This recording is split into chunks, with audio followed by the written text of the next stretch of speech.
Christian Grich, Anda menyaksikan obrolan malam. Saat ini saya nggak di studio, tapi saya di kediaman ini tokoh yang kita mengenalnya sebagai pengusaha yang sangat sukses. Kalau kita buka di Google, ini hartanya banyak sekali.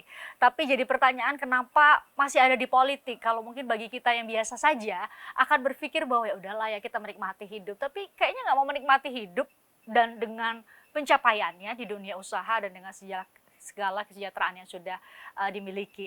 Buat apa sih mau terjun ke politik?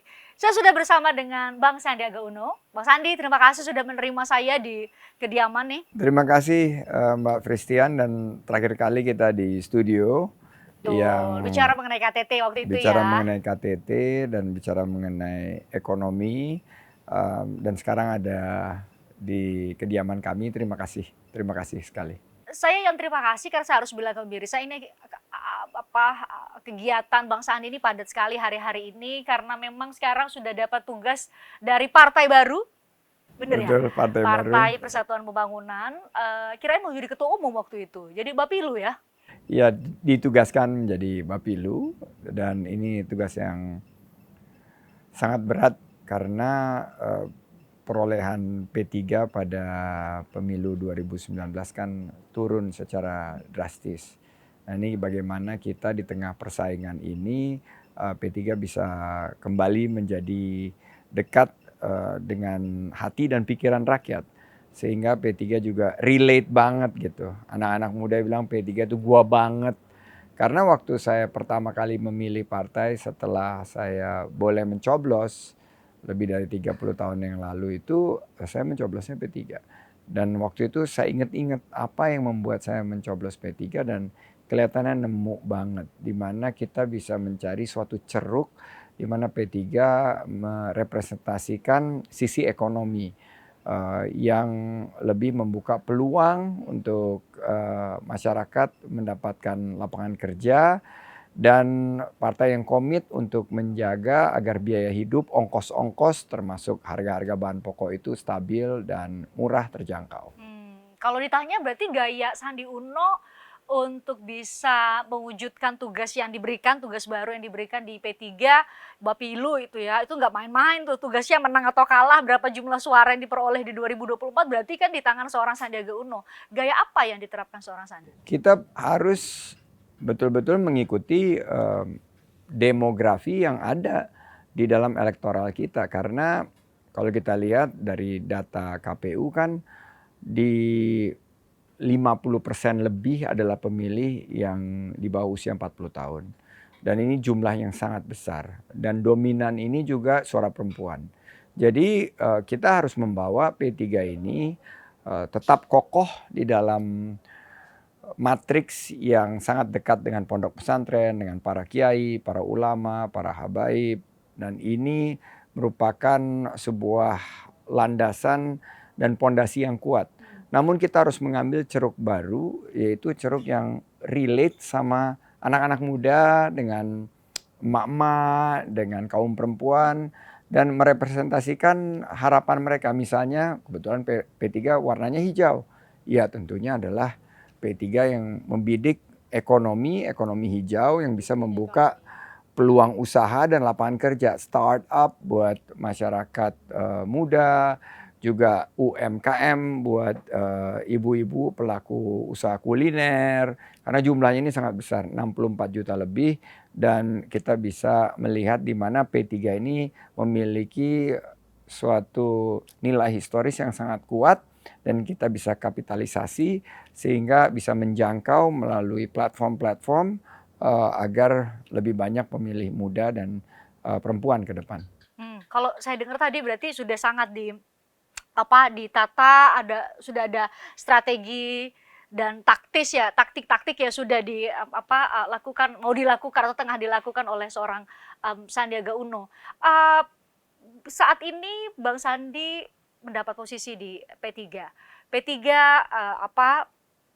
memutuskan bahwa Bang Sandi lah yang akan menjadi bakal calon wakil presiden yang diharapkan bersanding dengan Ganjar Pranowo. Pertanyaannya adalah bukan persoalan, kalau itu kan keputusan dari partai-partai ya Bang Sandi, tapi apa seberapa match sih, seberapa punya chemistry sih seorang Sandiaga Uno dengan Ganjar Pranowo? Saya memiliki kedekatan yang sudah cukup lama sama Pak Ganjar Pranowo, calon presiden yang diusung oleh kerjasama politik P3 dengan Oh PDIP iya dan ya, bukan beberapa koalisi partai yang namanya lain. ya kalau di Nah, eh, kami memiliki beberapa program seperti desa wisata yang kita kerjakan di destinasi super prioritas Borobudur, Magelang. Oh, sudah dikerjakan Jadi bersama sudah kita maksudnya? kerjakan Oh, bersama-sama dan ada beberapa pemberdayaan UMKM, ada juga program-program yang langsung memberikan dampak konkret dan real ke masyarakat. Dan ini sudah mendapat banyak apresiasi dari masyarakat pariwisata saat kita bisa mengatasi COVID dan kembali menciptakan lapangan kerja. Nah ini chemistry terbangun, kebetulan kita sama-sama senang olahraga juga. lari. Jadi beberapa kali kita lari, sepedaan sama-sama. Dan ini natural aja gitu, chemistry-nya sangat natural. Nah tentunya chemistry ini kan apa adanya ya, kita nggak bisa buat-buat ya. Jadi chemistry ini sangat otentik dan sangat original.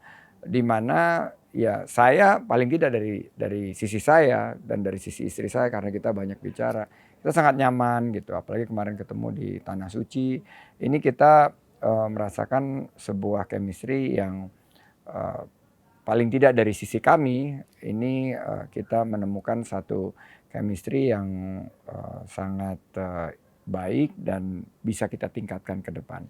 Karena kalau misalnya kita berpasangan kan tentunya bukan hanya punya chemistry yang baik, tapi bisa bekerja sama dengan baik dan saling mengisi. Saya pernah bermitra juga di dalam dunia usaha. Dan dengan mitra-mitra yang berhasil membawa usaha saya dari hanya 3 orang karyawan jadi 30.000 karyawan. Pengalaman saya juga bermitra sebagai profesional. Pengalaman saya bermitra di Pilgub DKI dengan Pak Anies Baswedan. Ini juga sudah terbukti bukan hanya bisa mendapatkan amanah dari warga Jakarta, tapi juga bisa membawa beberapa program-program yang dinilai cukup sukses. Chemistry saya sama Pak Prabowo, di mana di 2019 banyak sekali yang meragukan suatu kombinasi yang sangat last minute. Ini bisa membuat tawaran yang bisa diterima oleh masyarakat dan walaupun kita tidak berhasil memenangkan pemilu saat itu, tapi paling tidak lebih dari 45% masyarakat Indonesia menjatuhkan pilihannya kepada kombinasi dan chemistry yang terbentuk antara saya dan Pak Prabowo. Jadi track record saya dalam membangun chemistry dan kerjasama yang sudah teruji ini yang saya yakin nanti pimpinan partai politik maupun gabungan partai politik tentunya pada saatnya nanti yang tepat akan menentukan pilihan dan mempertimbangkannya. Iya, value apa yang dimiliki oleh seorang Sandiaga Uno sih sampai bisa kerjasama dengan semua orang? Saya melihat bahwa semua orang punya, terutama saya ya, punya kelemahan dan punya kelebihan. Kenali kelemahanmu, kenali kelebihanmu. Apa yang bisa saya tawarkan? Saya memiliki pengetahuan yang cukup luas dan sudah teruji di bidang ekonomi. Saya bisa melihat satu situasi dari sisi makro maupun mikro. Dan ini yang selalu saya terapkan dalam mengambil kebijakan. Saat ditugaskan oleh Pak Jokowi di Kementerian Pariwisata dan Ekonomi Kreatif di tengah-tengah COVID, ini banyak yang meragukan, mana bisa dalam keadaan COVID seperti ini pariwisata bisa bangkit. Alhamdulillah justru kesempatan COVID itu kami melakukan sebuah reposisi dan revitalisasi sehingga akhirnya posisi Indonesia di pariwisata dunia naik 12 peringkat. Mengalahkan Malaysia, Thailand, Vietnam, dan Filipina. Nah ini yang saya akan bawa dalam suatu kontestasi, pemikiran-pemikiran yang penuh inovasi dalam adaptasi situasi sekarang yang pasca pandemi. Ini bagaimana kita bisa menjaga agar harga-harga kebutuhan pokok itu bisa terjangkau. Bagaimana saya pengalaman dulu waktu di Pilpres 2019 maupun di Pilgub 2017 bisa mengidentifikasi apa yang menjadi topik-topik yang dekat dengan hati dan pikiran rakyat. Dan bagaimana saya bisa melakukan suatu terobosan untuk istilahnya to energize the base. Jadi bagaimana masyarakat itu semangat gitu. dalam menatap kontestasi dan tidak apatis, tidak bosenan gitu. Saya bisa memformulasi kampanye yang mudah-mudahan bisa kita kontribusikan di tengah Mengajak banyak orang banyak berkolaborasi ya. yang khawatir terhadap polarisasi, khawatir terhadap ya isu-isu yang memecah belah. Dan saya pengalaman bisa memenangkan suatu kontestasi dan saya pengalaman juga pernah kalah dalam kontestasi. Paripurna Karena ya pengalamannya. seorang yang pernah menang tapi tidak pernah kalah ini tentu memiliki pandangan lain. Tapi jika pernah belum berhasil, terus bisa duduk bersama dan mencoba membangun. Karena Indonesia kan sangat luas, sangat besar, sangat kompleks.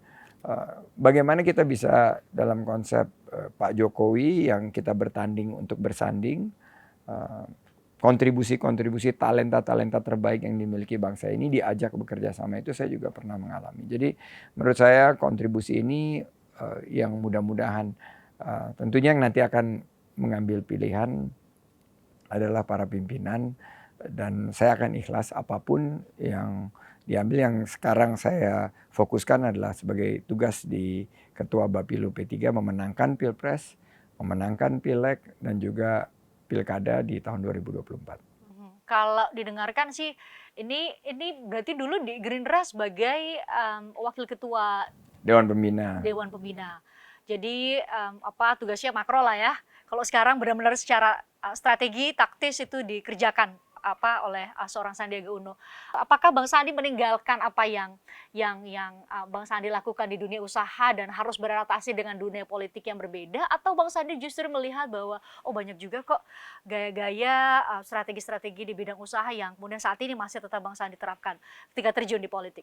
Ya, ada Atau dua hal berbeda? yang jauh berbeda, dan kita harus memutuskan jika kita terjun ke dunia pelayanan publik melalui sumbangsi dan kontribusi di partai politik, kita harus 100% tinggalkan dunia usaha. Tidak bisa kita membiarkan adanya benturan kepentingan. Jadi sekarang selama 3 tahun ini enggak? Selama 10 tahun saya sudah keluar dari dunia usaha. Jadi setelah saya masuk di pelayanan publik melalui partai politik, saat itu saya sudah tinggalkan, saya sudah mengundurkan diri karena saya meyakini bahwa kita ingin membentuk sebuah pemerintahan yang bersih, bebas korupsi, dan itu dimulai dari kita sendiri. Berarti kita harus komit karena kita sudah ada di ranah publik, kita harus tinggalkan usaha-usaha kita kepada para profesional yang akan mengambil keputusan berdasarkan situasi yang terbaik bagi perusahaan tersebut tanpa adanya pertimbangan-pertimbangan lain yang mungkin akan mengganggu karena kita ada di dua ranah secara berbeda. Tapi banyak yang saya pelajari dari dunia usaha. Pertama, inovasi.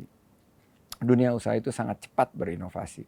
Nah, pemerintah ini harus mampu juga berinovasi. Tentunya di dalam hal regulasi yang sesuai dengan apa yang diharapkan aspirasi masyarakat. Inovasi-inovasi kebijakan itu telah mulai dan akan terus kami lakukan di pemerintahan. Kedua, pemerintahan juga punya positifnya. Pemerintah itu sangat memiliki kedisiplinan dalam institusi. Jadi koridor-koridor sekat-sekat yang di dunia usaha itu hampir tidak ada sekatnya, di pemerintahan itu ada, dan ini ikut mendisiplinkan kita. Agar atau justru menjadi hambatan? Banyak ada yang kalau misalnya tidak bisa melihat sisi positifnya, akhirnya membuat birokrasi yang ego sektoral. Tapi kalau kita bisa melihat kolaborasinya, jadi ada inovasi dan kolaborasi yang di dunia usaha saya pelajari, di dunia private saya terapkan, ini bisa kita bawa ke pemerintahan. Tentunya dalam koridor tugas dan fungsi kita. Alhamdulillah waktu saya menjalankan tugas di DKI, sekarang di pemerintah pusat, saya menggunakan kesempatannya untuk bekerja sama dengan tim yang telah ada. Dan saya ini pleasantly surprised. Saya ini cukup terkejut ya bahwa para birokrat-birokrat kita yang di pemerintahan itu sebetulnya hebat-hebat. Dan jika lead by inspirations. Jadi kita memimpin dengan penuh inspirasi, mereka kan juga bergerak cepat, bergerak bersama, dan saya selalu bilang 3G ya. Gercep, gerak cepat, geber, gerak bersama, dan gaspol. Kalau Garap sekarang semua potensi. di Kementerian Pariwisata dan Ekonomi Kreatif ini kan nomenklatur, jangankan dunianya ya, tetap nomenklaturnya aja mungkin bagi sebagian orang baru dengar ekonomi kreatif. Bagaimana kemudian Bang Sandi membangun kesadaran, kemudian menjadi sebuah gerakan yang konkret bagi para birokrat yang setidaknya ya yang ada di Parekraf untuk yuk ini ekonomi kreatif, besar sekali sumbangsi ekonomi kreatif untuk pemulihan ekonomi kita pasca Covid kemarin. Ya, ekonomi kreatif ini sudah ada undang-undangnya, Undang-Undang Nomor 24 tahun 2019, dan peraturan pemerintah Nomor 24 juga tahun 2022. Dan ekonomi kreatif ini kontribusinya terbesar nomor 3 di dunia ke PDB kita. Setelah Amerika dan Korea, kita di 7,8%. Nah, ada 17 subsektor. Saya bilang sama teman-teman di pemerintahan, ini startup isinya semua. Mulai dari kuliner, fashion, kria, sampai ke televisi, radio, gaming. Ini mentalitas dari teman-teman di subsektor ekonomi kreatif ini adalah mentalitas startup yang maunya semua cepat. Jadi tadi saya bilang, kalian mau ngurus ekonomi kreatif harus gercep, gerak cepat. Tapi nggak bisa gerak sendiri-sendiri, harus geber, gerak bersama. Dan yang terakhir adalah gaspol, karena sekarang digitalisasi, garap semua potensi online untuk buka peluang usaha untuk ciptakan lapangan kerja. Di awal masuk ke kementerian bisa langsung adaptasi nggak? Atau saya karena itu lagi kemampuan membangun chemistry, bekerja cepat, itu saya langsung bergerak, dan di hari pertama kita langsung rapim, ya kaget kan kementerian ganti menteri di tengah jalan gitu, pasti mereka, wah ini menterinya politisi lagi, pernah jadi calon wakil presiden gitu. Tapi saya bilang nggak usah, kalian nggak usah khawatir, saya langsung bergerak. Di hari kedua, ketiga saya udah langsung ke Bali, karena saya melihat secara makro, jika pariwisata kita mau bangkit, yang paling pertama aset kita yang harus kita perhatikan dan beri extra effort itu, upaya-upaya yang betul-betul bisa membangkitkan semangat mereka, itu Bali. Karena Bali ini kan 50% dari kunjungan wisatawan ke Indonesia ini ke Bali. Jadi itu yang kita fokuskan. datang pertama kali, itu hari Datang ketiga. pertama kali, hari ketiga, semua pada masih di tengah-tengah COVID, tapi saya bilang, oke, kita bagi 3 fase ya pemulihan ini. Fase pertama kita semua all out untuk atasi COVID. Jadi semua daya dan upaya kita akan arahkan untuk atasi COVID. Kita ikut program vaksinasi, kita ikut program cleanliness, health, safety, environmental, sustainability, sertifikasi, dan disinilah kebersamaan gotong royong itu terasa. 6 bulan berikutnya fokus on wisatawan Nusantara. Jadi di 2021 sampai awal 2022 kita fokus wisatawan Nusantara, dan cepat pulih memang. Mereka lebih bergerak dari kabupaten ke kabupaten, kota ke kota.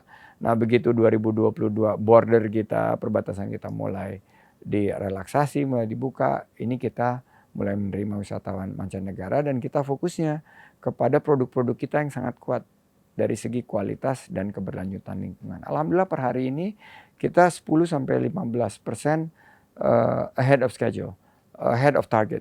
Jadi kita di bulan Juni kemarin, pertengahan tahun ini, kita sudah memberikan panduan kepada industri bahwa 15-20% kira-kira di atas dari target yang pernah kita canangkan, yang sudah dinaikkan, yaitu 8,5 juta wisatawan mancanegara. Baik, apakah karena berhasil mencapai target sehingga seorang Sandiaga Uno dulu menjadi rival Pak Jokowi, tapi spesial hari-hari ini kayaknya sering dipanggil, ketemu khusus, ngobrol khusus soal kebangsaan. Gak semua menteri kayaknya diajak ke istana, ke ruangan Pak Jokowi untuk bicara mengenai kebangsaan. Apa yang spesial dari seorang Sandiaga Uno bagi Presiden Jokowi? Bahkan ada yang menyebut bahwa Presiden Jokowi maunya sih jadi calon wakil presiden untuk presiden berikutnya ya salah satunya adalah Sandiaga Uno. Bener nggak tuh? Jangan dijawab dulu, jangan dijawab dulu. Kita jeda, usaha jeda kami akan kembali untuk Anda.